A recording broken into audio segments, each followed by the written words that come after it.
నిత్యం పేదలు వైద్యం నిమిత్తం గుంటూరు ప్రభుత్వ ఆసుపత్రిని సంప్రదిస్తూ ఉంటారు రోగులు. ఎక్కడెక్కడి నుంచో వైద్యం నిమిత్తం జీజీహెచ్కు బార్లు కడతారు. రద్దీగా ఉండే జీజీహెచ్లోని వైద్యులపై మరియు అక్కడ పనిచేసే సిబ్బందిపై ఎప్పుడూ ఏదో ఒక కథనాలు వెలువడుతూనే ఉంటాయి.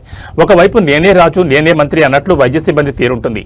వారి అడుగులకు మడుగులొత్తుతూ సెక్యూరిటీ సిబ్బంది తీరుంటుంది. ఎక్కడి నుంచో వైద్యం చేయించుకోవడానికి వస్తున్న పేద రోగులపై అజమాయిషీ చేయడం పరిపాటిగా మారింది. హాస్పిటల్ ఎంట్రన్స్ గేట్ మొదలుకొని బైక్ స్టాండ్స్ వద్ద మరియు వార్డులో సెక్యూరిటీ సిబ్బంది ప్రవర్తన చూస్తే సామాన్యుడు భయాందోళనకు గురవుతున్నాడు. వైద్యులైతే జీజీహెచ్లో కర్రసాములు చేస్తూ రీల్స్ చేస్తారు. ఫ్యాన్స్ కింద కూర్చుని డ్యూటీ టైం అయిపోయేంత వరకు కాలయాపన చేస్తూ రోగులను నిర్లక్ష్యంగా గాలి కుదిలేస్తారు. జీజీహెచ్ సూపరింటెండెంట్ సైతం ఆసుపత్రి సిబ్బంది నిర్లక్ష్య వైఖరి ఎదుర్కొన్న పరిస్థితి కూడా ఉంది. ఎంతమంది అధికారులు జీజీహెచ్పై తనిఖీలు నిర్వహించినా సిబ్బంది తీరు మాత్రం మారడం లేదని వైద్యం చేయించుకోవడానికి వస్తున్న రోగులు వారి బంధువులు వాపోతున్నారు.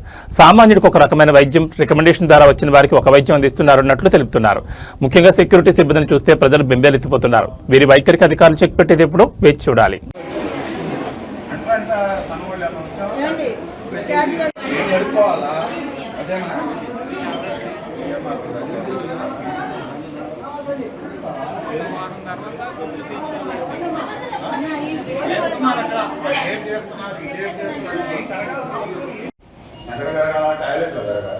సింక్లో నీళ్ళు రాట్లా, నేను కడగాల.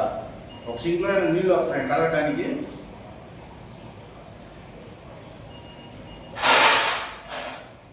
బాత్రూంలో తీసుకెళ్ళి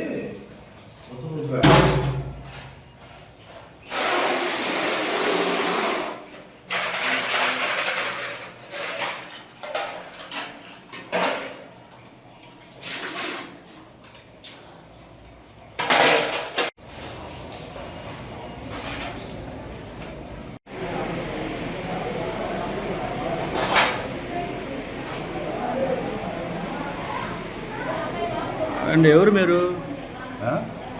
ఎవరు మీరు? అన్నయ్యలే పద. ఎందుకు ఇది తీసుకెళ్తున్నారు? ఎందుకు అడగటానికి? ఎందుకు ఏం చెప్పారు? మన సమస్య చూసుకున్నా. ఏం చెప్పారు?